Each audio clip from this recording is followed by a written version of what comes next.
Olá pessoal, tudo bem?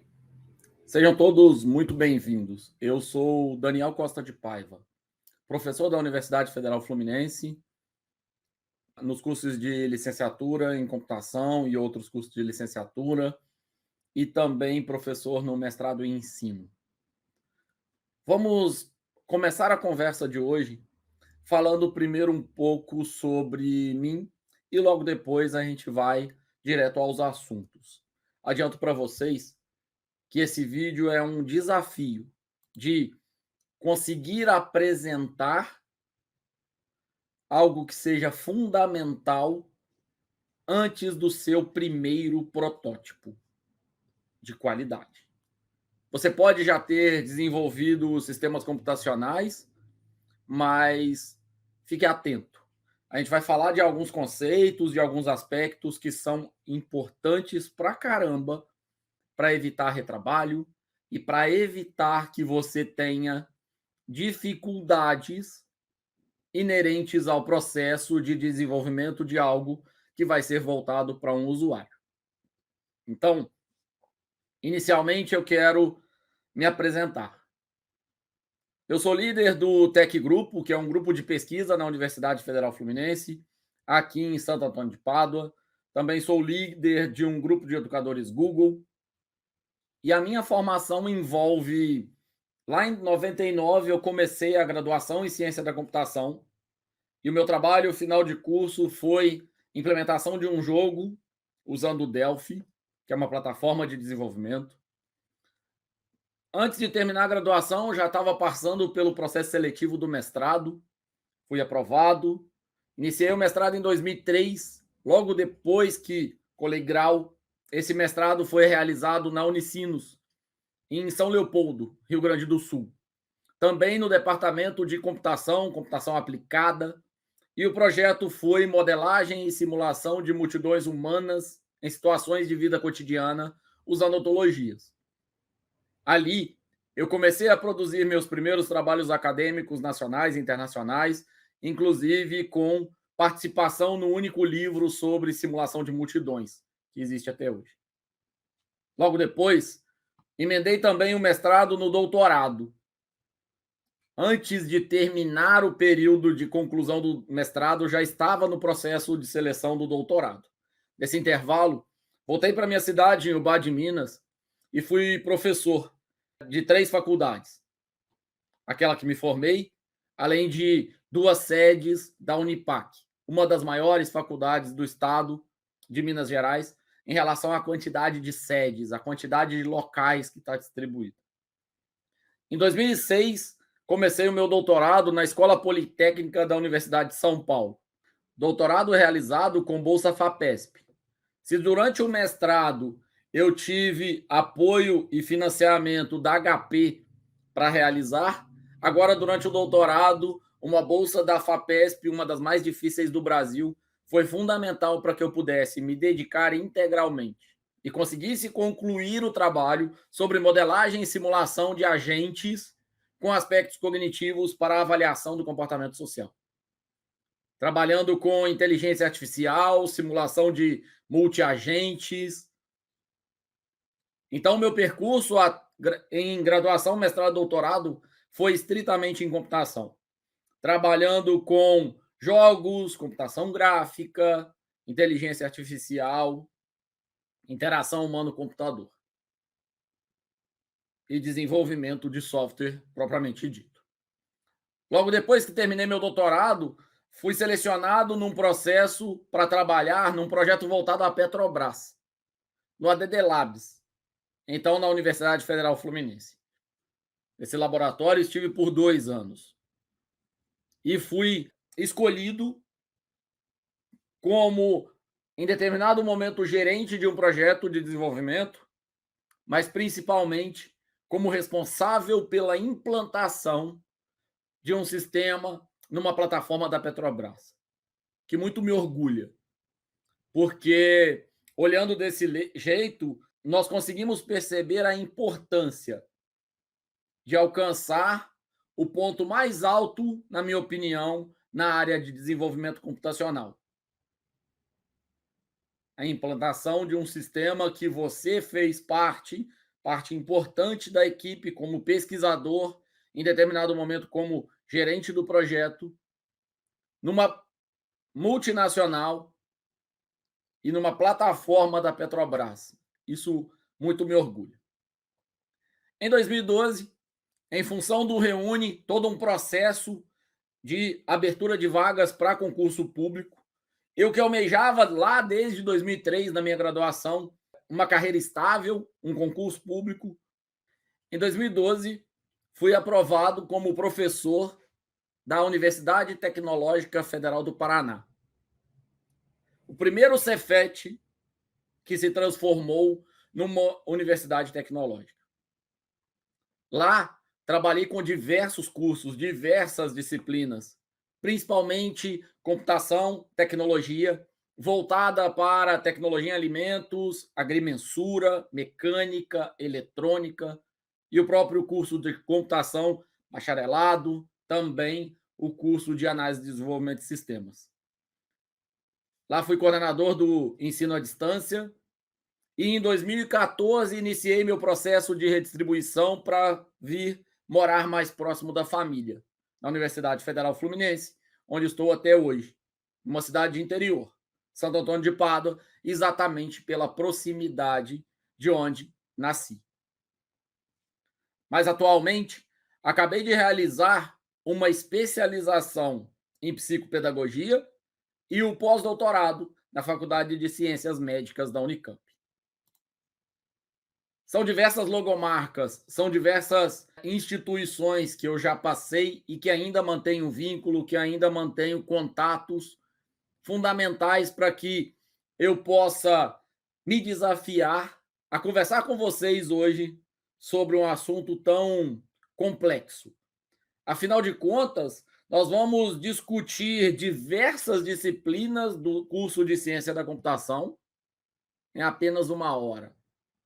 É um período muito curto, mas eu vou tentar, vou fazer de tudo para que a gente consiga transformar esse período em um momento fundamental para a conscientização de vocês e para determinados cuidados que vão fazer com que vocês desenvolvam sistemas cada vez melhores.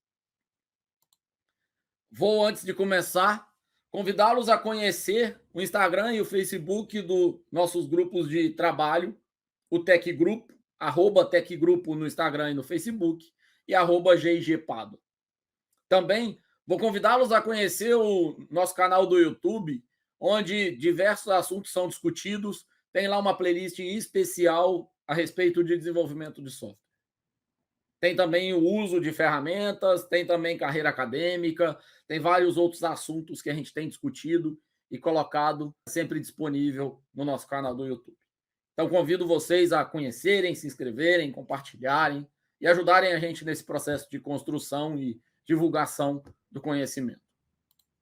Bom, então vamos ao desafio. O desafio que foi me colocado é criar uma base para a prototipagem, de modo que não computeiros, não nerds, não formados em computação possam desenvolver seus protótipos a partir de um conhecimento de linguagem, framework, engine, estrutura de programação, mas tendo uma noção básica, uma noção geral dos aspectos que a gente vai abordar aqui. Afinal de contas, pegar uma linguagem de programação a cada dia mais simples, fácil de utilizar e de desenvolver, não é garantia e nunca foi garantia de um bom sistema.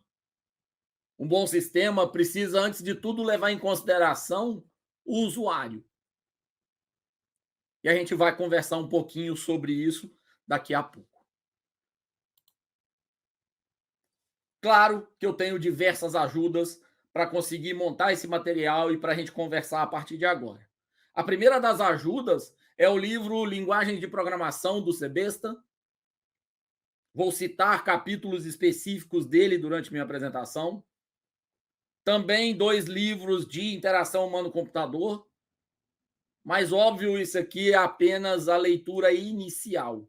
Uma vez que, repito, nós estamos falando no livro de linguagem de programação, eventualmente em uma disciplina inteira, eventualmente em mais de uma disciplina, tocando assuntos ali e desmembrando e detalhando assuntos. E HC, na maior parte dos cursos, é uma disciplina inteira.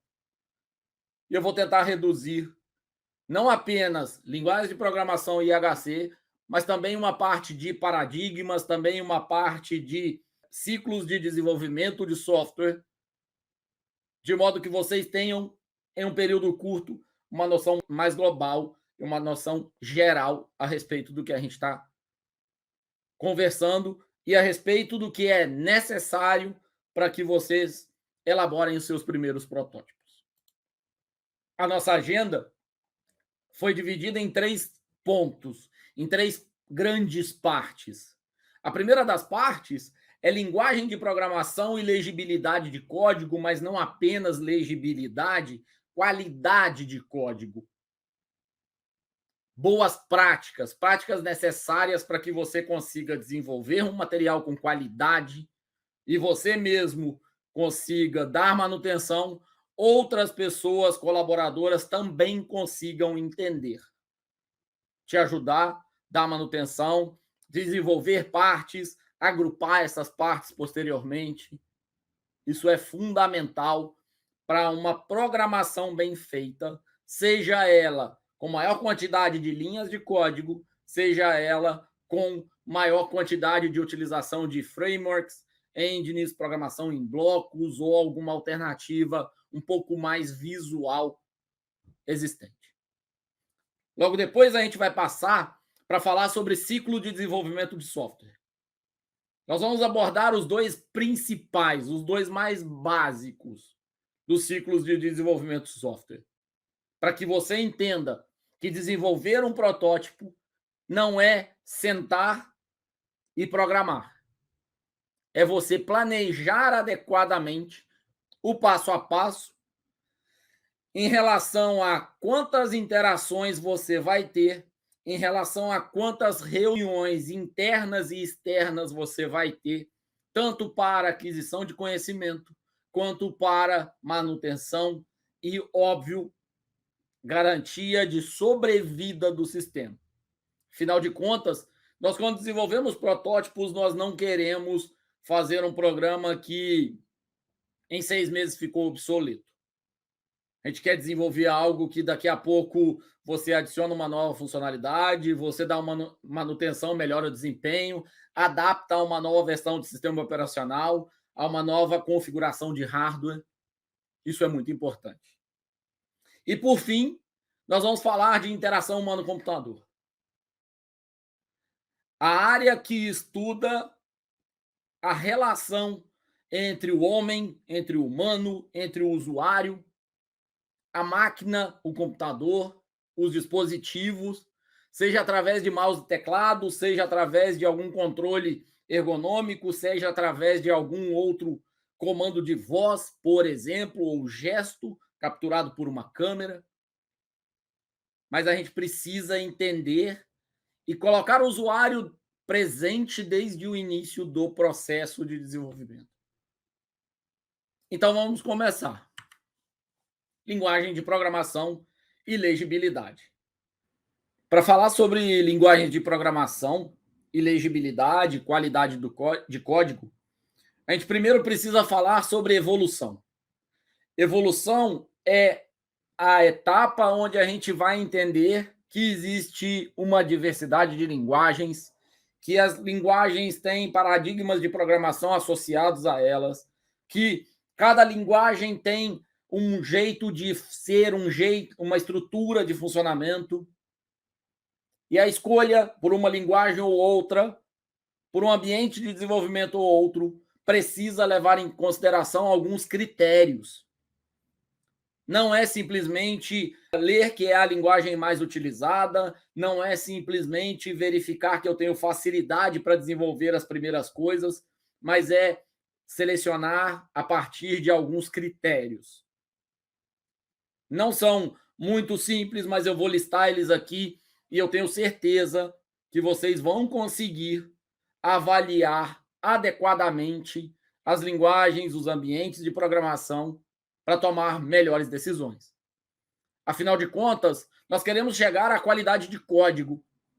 E por qualidade de código, entenda que nós estamos falando, sim, de um desenvolvimento solo, mas nós também estamos falando de desenvolvimento com uma equipe, de compartilhamento de código, de colaboração e de um desenvolvimento de alta qualidade. E ele vai ser aquele que a gente tem baixa necessidade de manutenção corretiva. Nós vamos fazer manutenção preventiva e nós vamos fazer manutenção às solicitações do usuário, a pedido de novas funcionalidades. Mas a gente vai minimizar a quantidade de correções necessárias por erros na etapa de programação ou na etapa de execução do sistema. Nós precisamos entender o que caracteriza uma linguagem de programação. Uma linguagem de programação estabelece normas de comunicação entre o programador e o computador. Ela deve ser extremamente formal e exata para garantir que aquilo que o programador está tentando escrever, está querendo que seja executado, que seja realizado pela máquina, de fato seja. Se essa linguagem é ambígua, ela vai tornar muito difícil determinados aspectos de elaboração do seu código e de manutenção do seu código. Porque, afinal de contas, a gente está falando numa linguagem que, num nível de mais facilidade ou de menos facilidade ou de maior dificuldade, ela vai ser uma linguagem que, antes de ser executada pelo computador, vai ser traduzida. E por traduzida, a gente vai ter algumas vertentes diferentes em uma linguagem de máquina. Zeros e uns. Ok? Então, quais são os pontos negativos das linguagens de programação? O primeiro ponto negativo é que a gente tem uma quantidade muito grande de linguagens de programação, que são os intermediários, como eu disse, entre o programador e a linguagem de máquina. E baixa quantidade de linguagens de programação são efetivamente utilizadas por um programador. O que eu quero dizer com isso? Primeiro, você tem grupos de pesquisa, grupos de trabalho e mesmo programadores desenvolvendo linguagens próprias, criando nichos de mercado. No entanto, apesar de você ter uma quantidade muito alta de linguagens de programação, aquelas efetivamente utilizadas, seja por nicho, seja numa análise global, é uma quantidade pequena. E isso é ainda mais agravado quando você verifica que um programador ou uma equipe restrita de programadores tem um conhecimento de uma lista, de uma quantidade muito baixa de linguagens. Isso faz com que os projetos tenham que ser o mais direcionados possível, isso faz com que a seleção de profissionais para programação tenha que ser muito criteriosa. Então, por que estudar a linguagem de programação? Primeiro, uso eficiente das técnicas, dos recursos e do vocabulário. Posso citar aqui diversos exemplos, onde você tem 3, 4, 5 ou mais caminhos para elaborar um mesmo trecho de código, um mesmo funcionamento esperado de código. No entanto, a adaptação de um para outro vai interferir em dois processos principais que a gente vai conceituar aqui como otimização. Otimização não está ligado diretamente à quantidade de código, ao tamanho, à quantidade de linhas. Está ligado, sim, à otimização, por exemplo, de memória, ao acesso mínimo a recursos de memória. otimização em relação a processamento, a velocidade de resposta, a desempenho. Só para citar aqui 2 exemplos. Isso vai ser muito diferente de uma linguagem de programação para outra. Então, é fundamental que a gente entenda pontos fortes e fracos de cada linguagem. Problemas genéricos não têm respostas diretas de uma linguagem ou de outra. É preciso uma análise mais criteriosa, mais detalhada, para que a gente possa identificar qual é a linguagem de programação, qual é o ambiente de programação adequado. Falando rapidamente da evolução das linguagens, vocês podem verificar que esse aqui é um gráfico mais antigo, eu trouxe só como ilustração, mas você tem início das linguagens lá em 1950, elas crescem de forma muito devagar, muito espaçada, elas surgem de forma muito espaçada, mesmo que sejam de paradigmas diferentes, de abordagens diferentes, até que a gente começa a ter linguagens mais de plataformas visuais, onde você arrasta componente de um lugar para outro, o que facilita em muito o desenvolvimento. E mais atualmente, esse aqui é um dado bastante atrasado, mas você tem uma quantidade excessiva de linguagens sendo desenvolvidas, principalmente por reserva de mercado. Quando a gente olha, por exemplo, os produtos Apple, eles têm alto desempenho porque eles são todos desenvolvidos pela Apple. A montagem, o desenvolvimento do sistema operacional, o desenvolvimento dos programas fundamentais internos.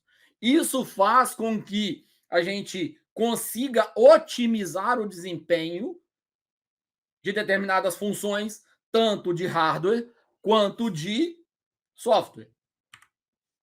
Uma outra forma de ver a evolução, né, das linguagens de programação, nós temos aqui, à esquerda a época e à direita uma distribuição que mostra mais ou menos como funciona a dependência de uma linguagem em relação à outra, no sentido de falarmos de paradigmas, falarmos de aplicações, falarmos de resultados esperados daquela linguagem.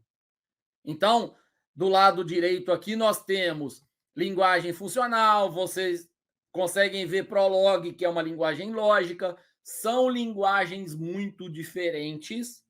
Haskell, Prolog, C e Java, por exemplo, são linguagens bastante diferentes em relação ao que elas oferecem e a facilidade para realizar determinadas funções e a dificuldade para realizar determinadas outras funções.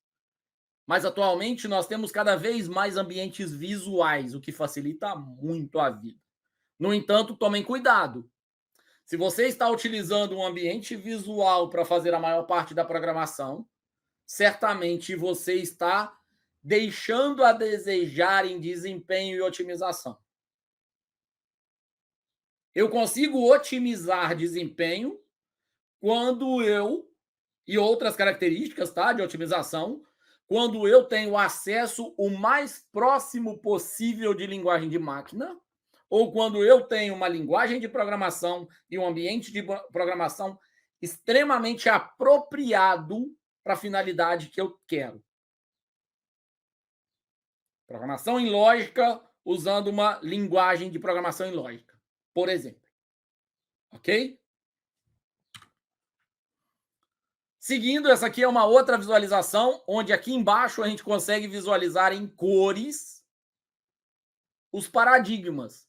Não vou detalhar aqui os paradigmas, quem quiser se aprofundar, fique à vontade, eu convido, inclusive, a vocês se aprofundarem, tanto para conhecer as linguagens, quanto para conhecer os paradigmas de programação.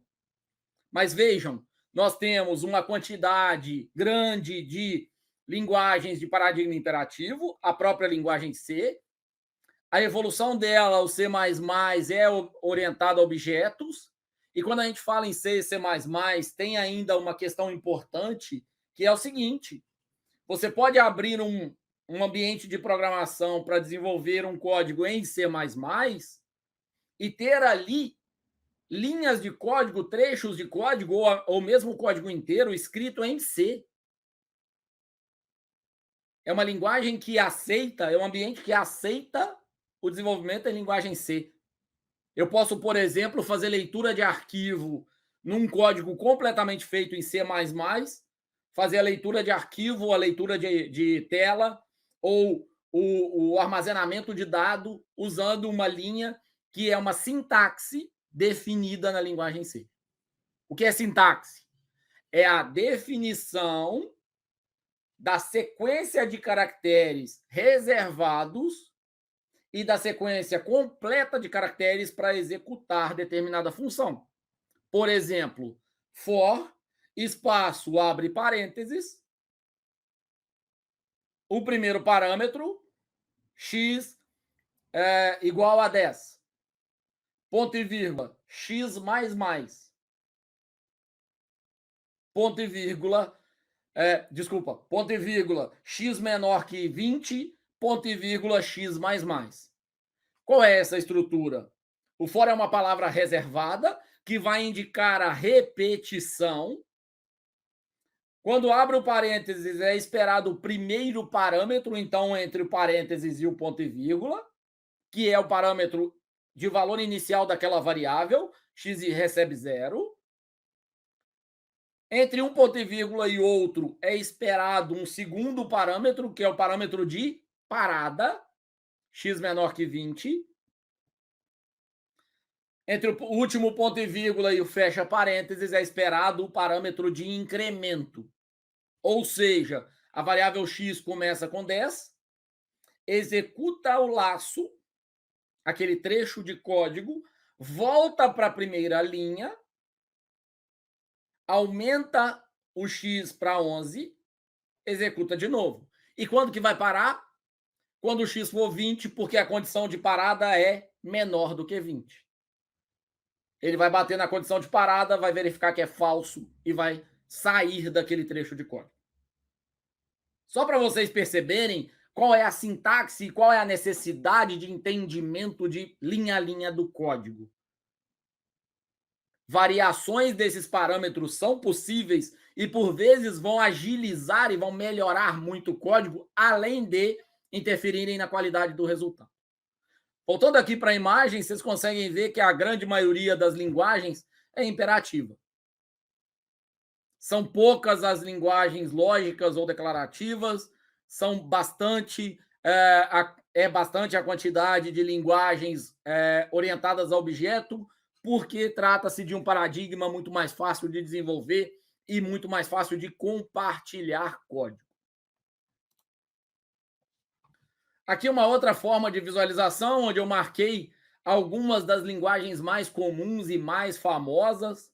Vocês vão conseguir identificar aqui algumas linguagens que, inclusive, não são tão conhecidas do público.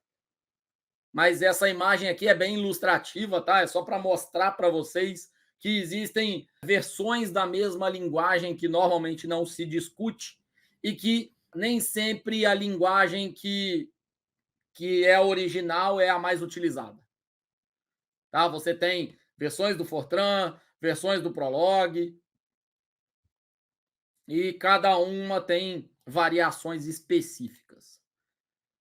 Falando então de uma outra forma, e aí com base lá no livro do Sebesta, a gente tem diversas gerações das linguagens de programação.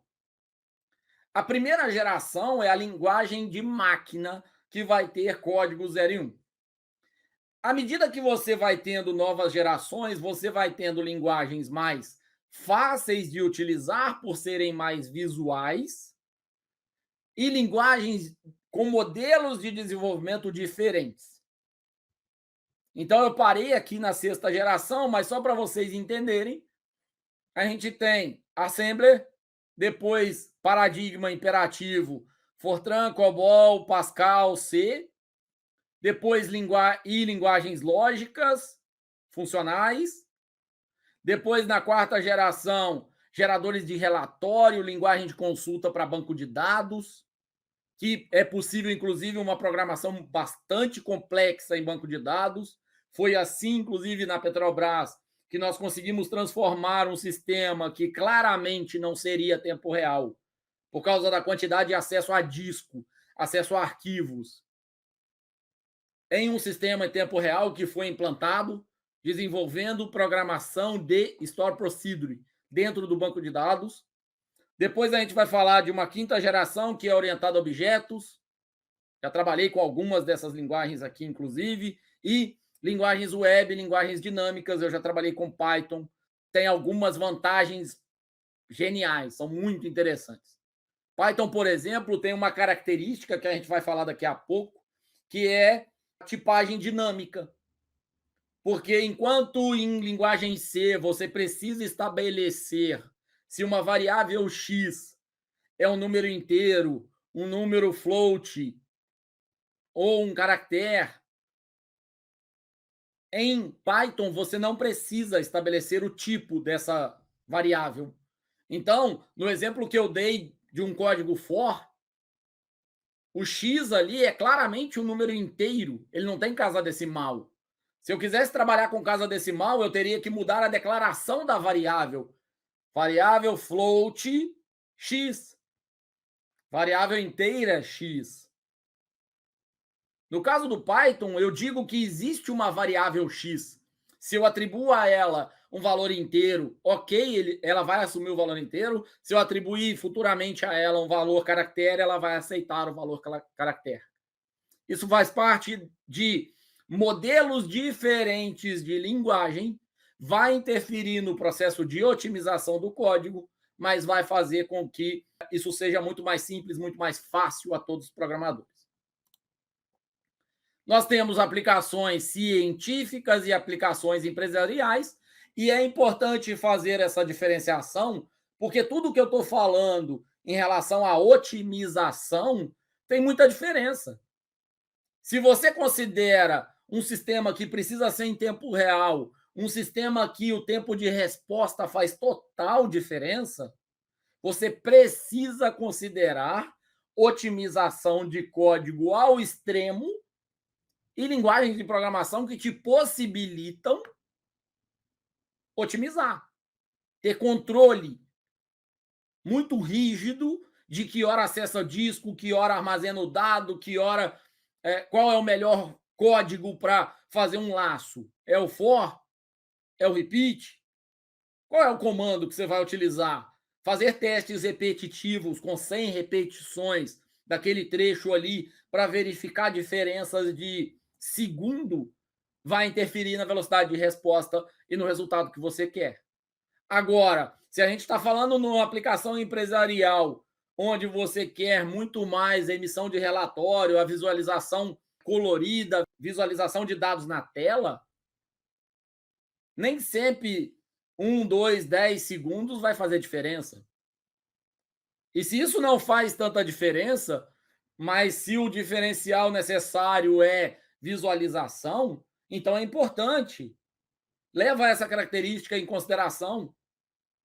Você pode desenvolver, sim, sistemas completos, muito bem desenvolvidos, muito bem documentados, com uma baixa complexidade de desenvolvimento, com uma baixa curva de aprendizado em relação ao desenvolvimento do código.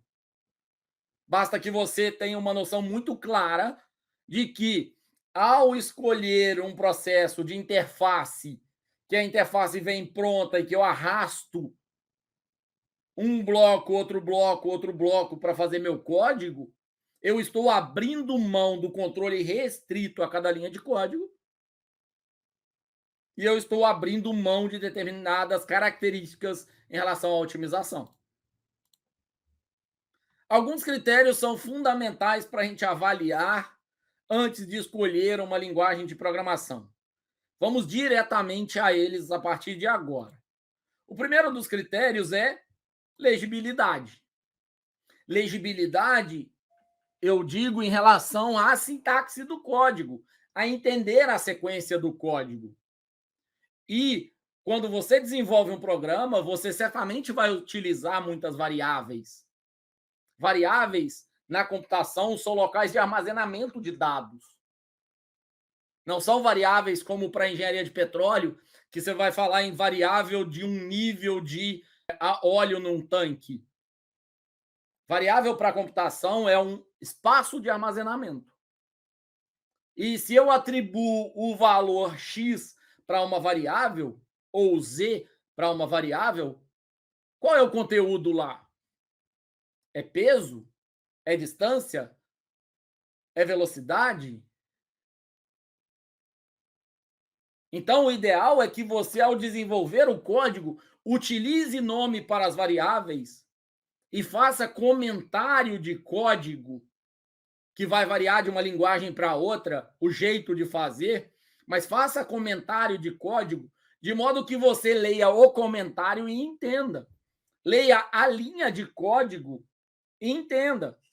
Um for com x recebendo 10 até o x menor que 20 serve para quê? Muito pouca coisa. Agora, um for idade variando de 10 a 20 pode ser muito importante. Então, vamos tomar cuidado em relação a cada um desses itens de legibilidade, porque isso vai interferir no entendimento do código, isso vai interferir na manutenção do código, na quantidade de componentes, porque se eu defino x genérico, daqui a pouco eu posso atribuir um valor errado a x. Daqui a pouco eu posso utilizar o x numa parte errada do meu código.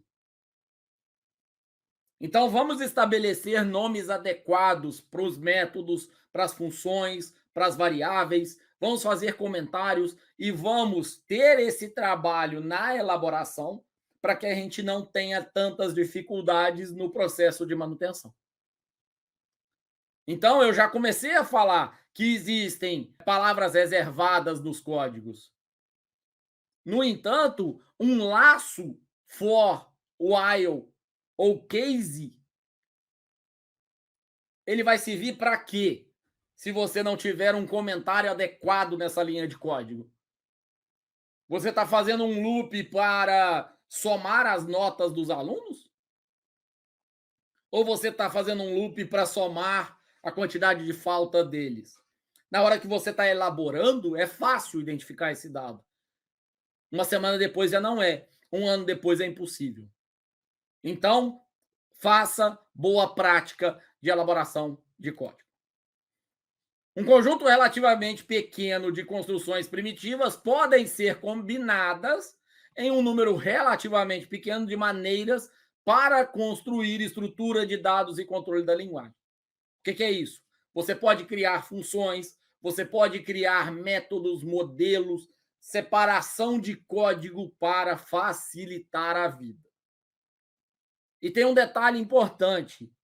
As variáveis, elas precisam ter nomes o mais fáceis de identificar possível e elas não podem ter nomes de palavras reservadas no código e muito menos símbolos. Então, por exemplo, você vai ter maior, que é um operador lógico, você não pode utilizar maior no meio do nome de uma variável. Ok? Esses são entendimentos básicos que a gente precisa ter, mas que fazem parte da legibilidade.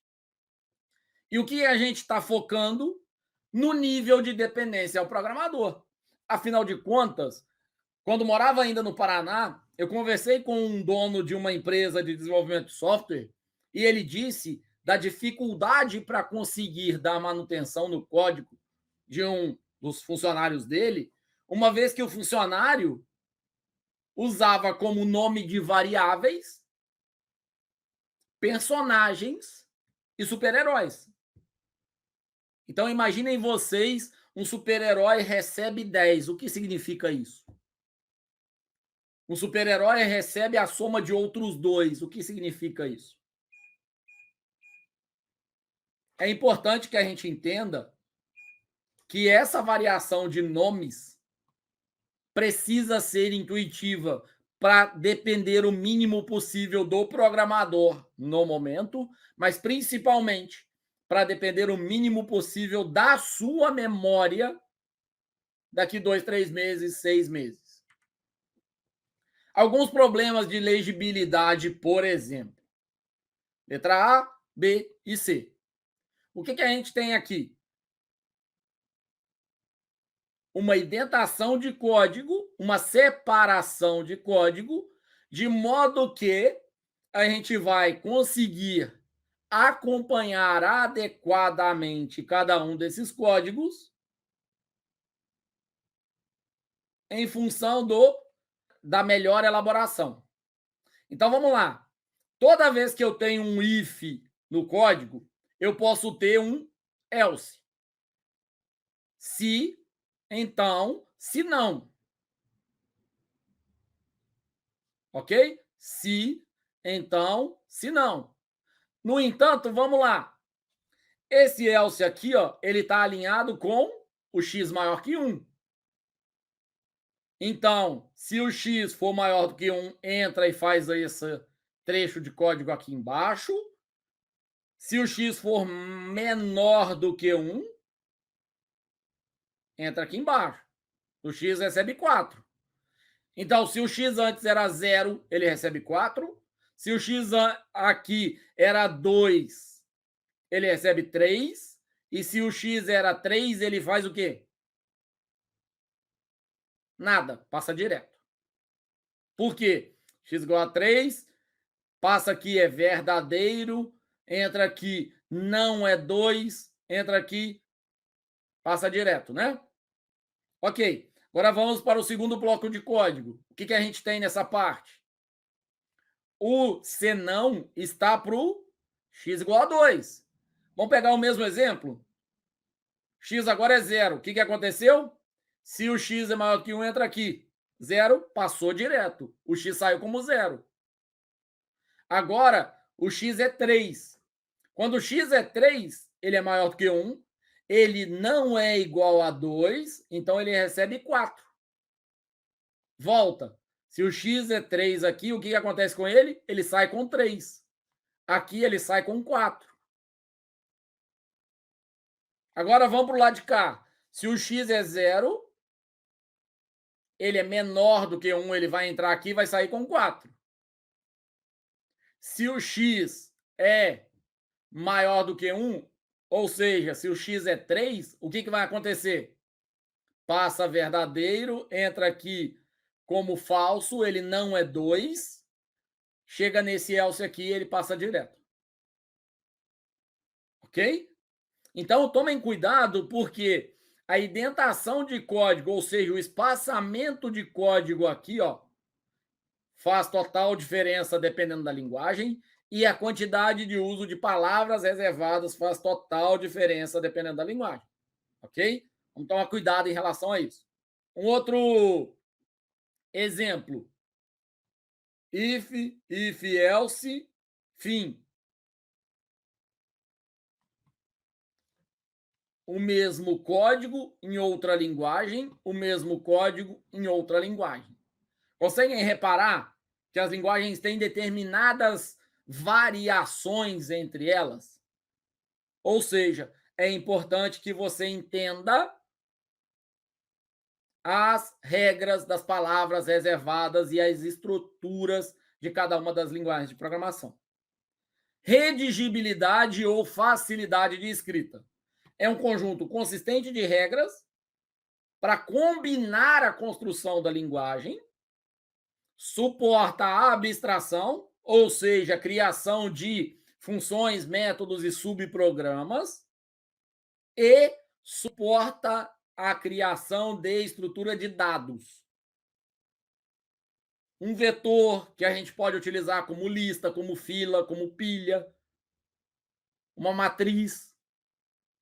Tem diversas estruturas de dados que a gente pode utilizar e, inclusive, a gente pode usar isso em estruturas finitas, né, estabelecidas inicialmente, ou estruturas dinâmicas, que a gente chama. Não vou chegar nesse nível de detalhamento aqui hoje, não.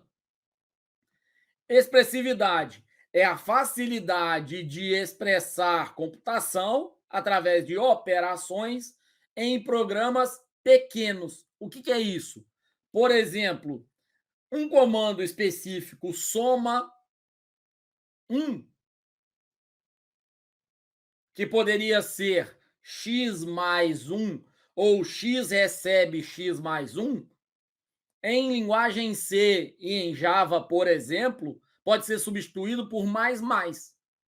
Então você coloca x mais mais e ele já incrementa. É exatamente o mesmo funcionamento de x recebe x mais 1 e x mais igual a 1. Ok? Então, quando a gente olha para a parte de otimização, sem dúvida, x é muito melhor do que x recebe x mais 1. Faz a mesma coisa, o resultado em tempo computacional é o mesmo. Na verdade, vai ser ainda mais rápido, porque a gente está falando em menor quantidade de leitura de caractere. Então, se a gente coloca isso para executar num código muito grande, com repetição dessa operação, muitas vezes isso vai fazer diferença. E é uma redigibilidade de código que a gente precisa entender. Existem, obviamente, laços fáceis de escrever. Eu citei o caso do for e do while. Tem o repeat também, que vale a pena vocês darem uma olhada. Dependendo, claro, da linguagem que vocês estão abordando. E aí a gente vai chegar em confiabilidade. Confiabilidade, a gente está falando de, por exemplo, eu já citei o caso do Python, que é tipagem dinâmica. Você tem outras linguagens, por exemplo, C, que é tipagem estática. Se eu defino a variável x ou a variável idade como um número inteiro, ela é inteiro do início ao final. Eu não posso mudar em determinado momento para agora ela ser uma letra ou agora ela ser uma variável float com um valor monetário, por exemplo, com casa decimal. Além disso, é necessário que a gente verifique tratamentos de exceção. Vocês viram agora há pouco eu falando sobre valores que não vão ser tratados num condicional.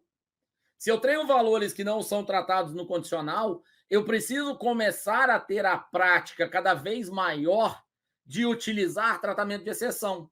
Ou seja, não passou pelo meu critério base, o que eu faço? Isso é importante porque, principalmente quando você tem interação com o usuário pode entrar no teu código e ele pode digitar valores absurdos para ver se funciona.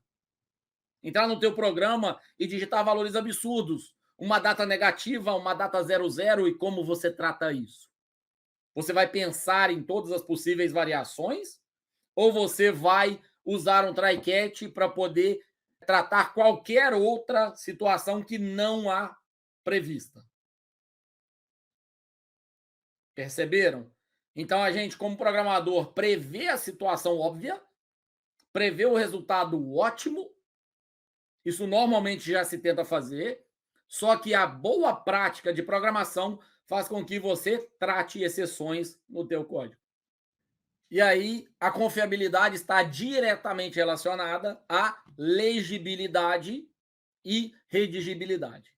Quanto mais fácil de ler, quanto mais fácil de redigir ou de escrever, mais confiável vai ser o seu programa, porque você tem maior domínio sobre ele, maior facilidade de encontrar erros ou dificuldades. Vamos para custo. Custo é uma característica e é um critério importante, porque normalmente as pessoas consideram como custo o tempo que vai demorar para programar. E não é isso. O custo, ele é englobar todos os aspectos. Então, por exemplo, quanto tempo se demora para treinar os programadores? Quanto tempo se demora para escrever programas na linguagem? Quanto tempo se demora para compilar, para gerar um executável desse programa? Quanto tempo demora para executar esse programa? Uma vez que eu dei lá 2 cliques no arquivo, ele vai ficar pedindo um monte de informação do usuário ou não? Ele vai ficar carregando um monte de biblioteca ou não? Como que é o sistema de implementação na linguagem? Eu preciso ter um computador específico com diversas características para conseguir implementar? ou eu consigo implementar sem me preocupar muito com as características? Posso instalar no computador que eu já tenho ou tenho que comprar um específico para isso? Uma confiabilidade baixa tem um custo. Se eu quiser ter uma quantidade, por exemplo, de espaço em disco de um banco de dados, quanto custa isso? Quanto custa dar manutenção nos programas? Eu consigo alterar o programa daqui e gerar uma alteração fácil para cada um dos meus usuários, dos meus clientes? Ou eu preciso enviar uma nova versão para o cliente toda vez que eu corrigir alguma coisa? Como é que você vai lidar com essas manutenções, atualizações? Vai ter que passar na casa do cliente ou na empresa do cliente toda vez? Outros critérios: eficiência, modificabilidade, manutenção, atualização, ajuste de interface e ajuste de implementação, portabilidade, ou seja, o quanto o desenvolvimento numa plataforma possibilita gerar resultados para diferentes plataformas e o quanto se perde de eficiência quando a gente troca de plataforma. Então, desenvolvi no computador, mas exportei ele, gerei um executável para celular, desenvolvi ele no computador, gerei para tablet, ou eu gero uma versão só que já vai para iOS, Android, tablets, Smart TVs, computadores. Qual que é a facilidade de aprendizado? Qual é a curva de aprendizado? E qual é a disponibilidade de tempo que você tem para essa curva? Eu, por exemplo, tenho uma disciplina onde eu quero resultados rápidos com um mês de sistemas completamente desenvolvidos. O meu foco na disciplina não é apenas o desenvolvimento, é também a parte de modelagem, de avaliação, de validação, de documentação. Então, o que eu faço? Eu reduzo a complexidade do desenvolvimento, escolhendo frameworks, plataformas, linguagens de programação adequadas para o meu objetivo, para o meu interesse. Generalidade. Você consegue utilizar trechos ali para outras situações? Ou específico para aquele nicho, para aquela aplicação que você está desenvolvendo? Existe uma definição completa da linguagem ou você precisa ficar descobrindo qual é a palavra reservada, qual não é? A vantagem de uma linguagem mais popular é exatamente isso. A gente tem uma boa documentação e uma boa estrutura de aprendizado. Ambiente de programação.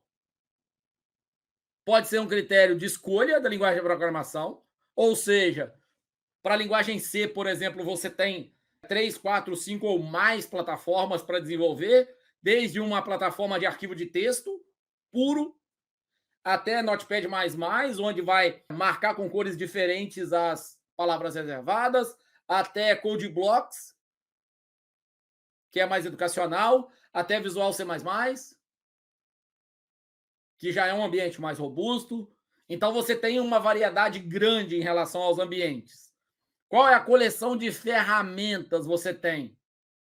Vai ter compilador, vai ter editor de texto, vai ter formas de debug, ou seja, formas de acompanhar linha a linha o que o código está fazendo, para você dar manutenção, para você acompanhar o processo de execução do seu programa?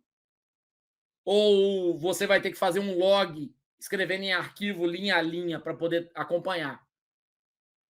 Em determinado momento, no projeto lá da Petrobras, a gente precisou fazer log, porque a gente não podia levar para o nosso estação de teste lá no Rio o computador com a programação. E aí o que a gente fez foi, a cada linha de código, a cada linha importante, colocar um comando de escreva em arquivo os valores das variáveis. Vocês conseguem imaginar a dor de cabeça que foi, primeiro, para escrever isso, segundo, para poder acompanhar o resultado, terceiro, o problema de trabalho que foi chegar lá, descobrir um erro, ter que voltar para o laboratório para poder corrigir esse erro, sem poder alterar lá coisas básicas, coisas simples, coisas mais diretas, ok? Então, tem muita ferramenta, tem muita estrutura, deem uma olhada nas estruturas, deem uma olhada nas ferramentas, porque, sem dúvida, elas fazem total diferença. Claro, disponibilidade das ferramentas e disponibilidade de plugin, de biblioteca vai fazer diferença, inclusive. Existem em alguns lugares da internet comparativo de linguagem de programação. Se você se interessa em aprofundar um pouco mais, ou se você está um pouco perdido em relação à escolha, dá uma olhada. Certamente, escolher uma linguagem ou outra vai fazer com que você tenha muito menos trabalho para o resultado que você precisa alcançar. Nós falamos aqui sobre linguagem de programação, critérios de legibilidade, redigibilidade ou facilidade de escrita, confiabilidade, custo, outros critérios. Mas o que é importante? Qualidade de código. Tanto em relação ao tempo de escrita, quanto em relação à manutenção, quanto em relação a compartilhamento de código, no sentido de outras pessoas poderem desenvolver partes junto com você, ou para o projeto que está sendo elaborado. A gente falou das evoluções das linguagens e dos paradigmas, e citou o paradigma imperativo, lógico, funcional, orientado a objetos. Precisa analisar com cuidado, porque desenvolver algo que é originalmente orientado a objetos em um paradigma imperativo vai fazer com que você tenha um trabalho medonho, um trabalho gigantesco, e vai fazer com que diminua a sua produtividade e a velocidade que você vai alcançar os resultados com alta qualidade. Se preocupe sempre com otimização de código. Aqui a gente falou sobre linguagem de programação, legibilidade, a evolução das linguagens, critérios para avaliar e, principalmente e predominantemente, a qualidade do código. O livro que eu recomendo como ponto de partida é o livro Linguagem de Programação, do Sebesta. Sem dúvida, começa daí toda a discussão em relação à escolha adequada de uma linguagem de programação. Por fim, eu quero dizer o seguinte: não comecem a programar sem avaliar diferentes linguagens, sem avaliar diferentes paradigmas, sem avaliar diferentes ambientes de programação.